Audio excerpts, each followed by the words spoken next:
मैं कई बार ये प्रसंग बोलता हूं ऐसे, फॉर एग्जाम्पल आप में से कोई इंजीनियर बना, you become an electrical engineer and then you started your job as a junior engineer, then you progress as a senior engineer, then you after 15-20 years of services you become an executive engineer, and after that you became the board member, and after that you ascended to the post of the chairman of the electric company. For example, after 40 years of services into that field, after graduating out as an electrical engineer, you became the chairman of the Maharashtra Electricity Board. समझ लो, एक prestigious position है, समाज में एक prestigious position आ गई, and you have worked hard 40 years of services, आप chairman बन गए महाराष्ट्र इलेक्ट्रिसिटी बोर्ड के. My simple question to you is, 40 साल की सर्विसेज इलेक्ट्रिसिटी के साथ और महाराष्ट्र इलेक्ट्रिसिटी बोर्ड के चेयरमैन बनने के बाद, do you have the right to put your finger inside the plug? Tell me yes और no. Clear no? Because electricity doesn't know you as the chairman. Electricity only knows flesh and blood. वो hard और मांस को ही पहचानती है electricity. अगर उंगली डालने से पहले अगर आप कॉलर ऊंचा करके प्लग को सी, मैं चेयरमैन हूं, ओके? और ध्यान रखना, your distribution is in my hands. पूरे महाराष्ट्र के स्टेट में आप इलेक्ट्रिसिटी का डिस्ट्रीब्यूशन मैं करता हूं. ऐसा बोल के बाद आप उंगली डालोगे तो बोलो, तो भी चिपक जाओगे.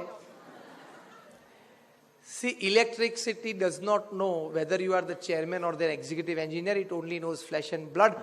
उसी तरह जीवन में प्रामाणिकता, ethics only knows flesh and blood. It doesn't know the chairman, MD or the board member of any company. कोई भी हो, within seconds they become zero from hero if they lose ethics.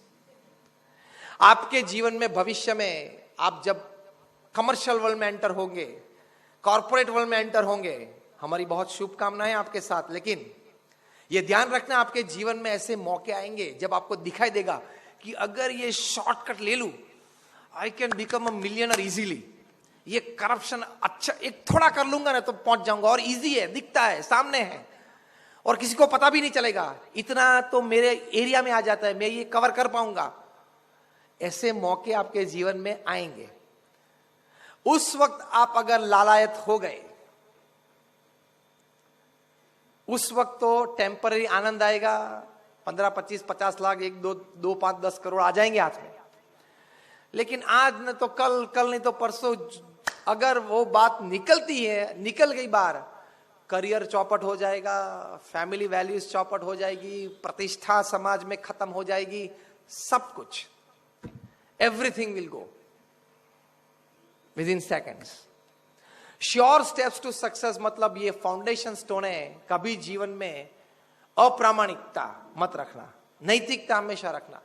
प्रगति थोड़ी स्लो होगी लेकिन मक्कम होगी. Your progress perhaps you may find is a bit slow, but it will be very very foundationally strong. और आखिरी बात है, श्योर स्टेप्स ऑफ सक्सेस में भगवान में श्रद्धा रखना. हमारे गुरु थे प्रमुख स्वामी महाराज, जिन्होंने पूरे विश्व में घूम के 1300 से भी ज्यादा मंदिर बनाए, 150 से भी ज्यादा हॉस्पिटल, स्कूल, हॉस्टल, कॉलेजेस बनाई और सफल संचालन कर रहे हैं. हमारे जैसे 1000 संतों को दीक्षा दी. More than 700 of them are graduates, post graduates, chartered accountants, doctors and engineers. Out of those 700, more than 150 of them are born American and British citizens, basically NRIs. Out of those 150, more than 50 saints today in the organization, they are Stanford, Harvard, Oxford or Yale graduates. Many of the saints have left aside $150,000, $200,000 of salary at a young age of 23 or 25, and they have been sadhus in this organization. प्रमुख स्वामी महाराज ने अपने जीवन में 60 देशों में 18,000 गांवों में वे घूमे हैं, लोगों को व्यसन मुक्त किया, चारित्र दृढ़ करवाया, समाज उत्थान की प्रवृत्तियां की। 7 लाख से ज्यादा पत्रों का उन्होंने उत्तर दिया है। ट्रेमेंडस hard work, faithful hard work, with confidence in himself, with positivity. लेकिन उनकी बड़ी शक्ति थी और वे कहा करते थे, फेथ इन गॉड, भगवान में आप श्रद्धा रखना, प्रार्थना भी आप रोज करना, आप तो ये बोलेंगे because I am saffron that person I am definitely going to talk about God and prayers. It's not that. You attend any seminars and conferences. I have talked and attended more than 1000 seminars across the world. कई अच्छे अच्छे speaker को बहुत नजदीक से देखे हैं, सुने हैं.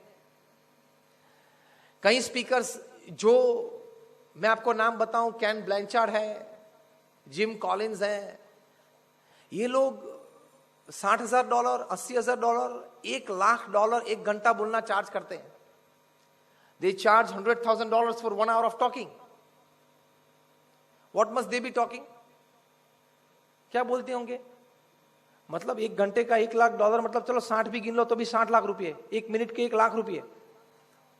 1 minute 60 seconds of talking and they charge 1 lakh rupees. और सामने विद्यार्थी नहीं बैठे होते. CEOs, MDs and chairmen of corporations. And when Jim Collins is talking, they sit like students in front of him. क्या बोल रहा है? क्या बोलते होंगे? जो आप तो अभी FOC सुन रहे हो, पिछले 1 घंटे से जो FOC सुन रहे हो ना, फ्री ऑफ कॉस्ट, वही बोलते हैं. लेकिन वो क्या होता है, जरा सूट पहना होता है, टाई होती है, यहाँ माइक्रोफोन यहाँ होता है, कॉलर माइक होता है, और घूमते घूमते बोलते हैं, उसका चार्ज बढ़ जाता है. और वही बात when it comes under the saffron, you feel like, okay, they are all telling this, keep faith in God. Faith is regular prayers. More than, I tell you, 5,000 papers regarding this research, they have been published in national, international seminars, in science summits, where they have proven that prayer helps in bettering your physical health. Prayer helps in making you mentally strong. Prayer helps in making your emotional balance better. Prayer helps in your physical, mental, emotional dealings with people. Prayer helps in bettering your relationships. Prayer helps in giving you freshness of mind. Prayer helps in distressing you. ये सब बातें के हजारों research papers आज तक publish हो गए. मतलब आप पान चबाते चबाते, पिचकारी मारते मारते ये मत बोलना भगवान की दर है, प्रार्थना किसने सुनी, वहां जाके किसी ने खत तो नहीं लिखा. ये सब बातें लोग बोलते हैं. तेरी जो बुद्धि है ना, उससे 10 गुनी बुद्धि वाले लोगों ने ये सब रिसर्च पेपर्स प्रोड्यूस किए हैं. आप नेट पे जाके देखना, हजारों पेपर्स पब्लिश हुए. So except it. जीवन में सब जगह पे वाई, वॉट, व्हेन लगाने की जरूरत नहीं है. हमारा 90% लाइफ फेथ पे चलता है. आप जब शादी करोगे तब वो पवित्र अग्नि की प्रदक्षिणा करोगे, तब उस वक्त दोनों के मन में अगर वो विचार, डाउट चालू होगा कि अगर 1 वीक, 1 महीने, 1 साल के बाद डिवोर्स होगा तो घूमते घूमते दोनों का मन घूम जाएगा. लेकिन उस वक्त दोनों क्या सोचते हैं, होने वाले पति पत्नी क्या सोचते हैं, नहीं चलेगा, सिल्वर जुबिली, गोल्डन जुबिली चलेगा. मन में विचार रहता है ना, पॉजिटिविटी. तो हम वी वॉक बाय फेथ. हर जगह पे फेथ काम करता है. आप में अभी फेथ है कि मैं ग्रेजुएट हो जाऊंगा, एक मास्टर्स डिग्री भी लूंगा, तब एक अच्छी नौकरी मिल जाएगी, थोड़ी तकलीफ लेकिन मिलेगी. ये सब फेथ है सबकॉन्शियस माइंड में. आपने बस में ट्रैवलिंग किया, पूरी रात ट्रैवलिंग कोई बार किया होगा, बराबर. ट्रैवलिंग रात को ओवरनाइट ट्रैवलिंग किया, तब बस में सो गए, थोड़ा लेकिन सोया. यस और नो? Now set of questions 2. ये सेट ऑफ क्वेश्चंस 1 था. Set of questions 2. कभी न्यूज़पेपर में पढ़ा है कि ड्राइवर को कुछ झोंका गया, बस नदी में डाल दी? सुना है. हेड ऑन कोलिजन हो गया, 50 लोग मर गए? सुना है. पी के चला रहा था, ऐसा कुछ एक्सीडेंट किया, 30 मर गए? सुना है, पढ़ा भी है, देखा भी है फोटोग्राफ में. अब सेट ऑफ क्वेश्चंस 1 और सेट ऑफ क्वेश्चंस 2 को मिक्स करो. ये देखा है, ये सुना है, ये पता है ऐसा होता है, फिर भी आप चैन से रात को सो जाते हो बस में ट्रैवलिंग के वक्त. क्यों? सबकॉन्शियस माइंड जो होता है, कॉन्शियस माइंड है, सबकॉन्शियस माइंड है. सबकॉन्शियस माइंड में एक विचार आ जाता है, होता है, एक्सीडेंट भी हुए हैं, मर भी गए, लेकिन आज नहीं होगा।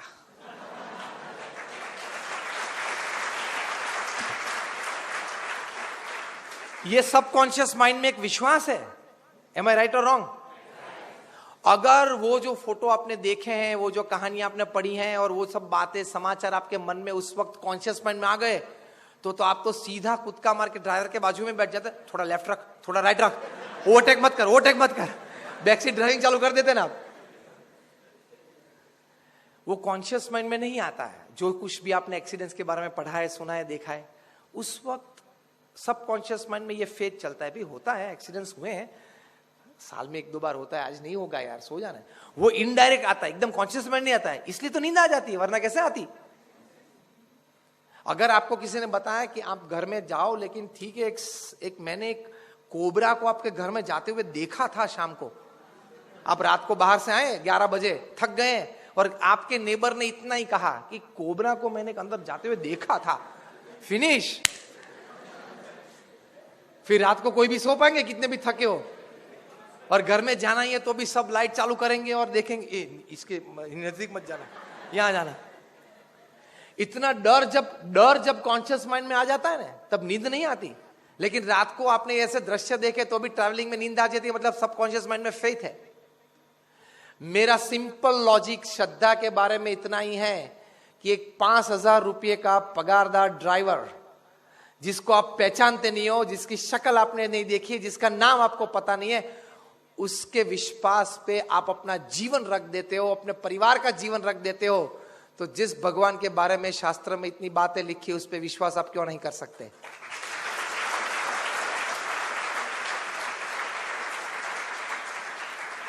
If you can put the faith of your life on a 5,000 salaried person, a bus driver, why can't you put faith on God? वहां क्यों तर्क लगाते हो? मैंने देखा नहीं है, तो ड्राइवर की शक्ल कहां देखी थी बैठते वक्त? वे कहां है वो मुझे पता नहीं है, तो ड्राइवर पी के बैठा है कि नहीं वो भी कहां पता है तुझे? तो भी रात को चैन से सो जाता है। तो इतना विश्वास वहां रखता है, थोड़ा तो उधर रख, तो भी तेरा बहुत बड़ा काम हो जाएगा। मेरा कहने का मतलब यह है कि every step we take by faith. Logic is only 10% in life, 90% is faith. अब देख लो, मैंने तो मैरिज के बारे में एक बात की और ये ट्रैवलिंग के बारे में एक बात की। अब जीवन के हर स्फीयर में देख लेना, विश्वास से ही लोग आगे बढ़ते हैं। अगर आपको किसी कॉर्पोरेट में जॉब मिली, कंपनी में जॉब मिली, और आपको अपॉइंटमेंट लेटर देंगे, उसमें लिखा होता है कि your salary is 25,000 rupees plus this that, 28 आपके काटते काटते 18 आपके हाथ में आएंगे, XYZ व्हाटएवर। दूसरे दिन आप जॉब चालू कर देते हो, मन में शंका रहती है, जॉब तो चालू कर दी, 10 घंटा काम करवाते हैं, साला सैलरी देगा कि नहीं। और 2 दिन हुए आप उनके जाके पूछते हो, सर काम तो करता हूँ ठीक, जरा 30 तारीख आए तो जरा देख लेना, संभाल लेना, ऐसे कहने के लिए जाते हो उनके ऑफिस में।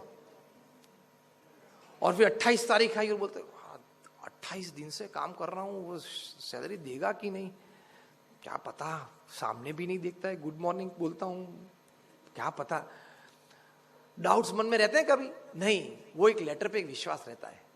ही has signed the letter of 27,000 पर annum per month, he will give. और 30 तारीख आती है, तब आपको बैंक में अपने अकाउंट में चेक आ जाता है। 1 महीने तक काम करते हो, तब उस 27,000 में से एक भी पैसा नहीं मिलता है। अपनी जेब के पैसे से आपको ऑफिस आना जाना पड़ता है। वो 27,000 जो प्रॉमिस किए, वो कब मिलते हैं? On the 30th, after you work for 30 days। भगवान की श्रद्धा में भी ऐसी बात है, थोड़ी श्रद्धा रखो, थोड़े साल जाने दो, तनख्वाह मिलेगी। थोड़ी श्रद्धा रखो, थोड़ी श्रद्धा रखो, थोड़ा समय जाने दो, इंस्टेंट रिजल्ट, क्योंकि ये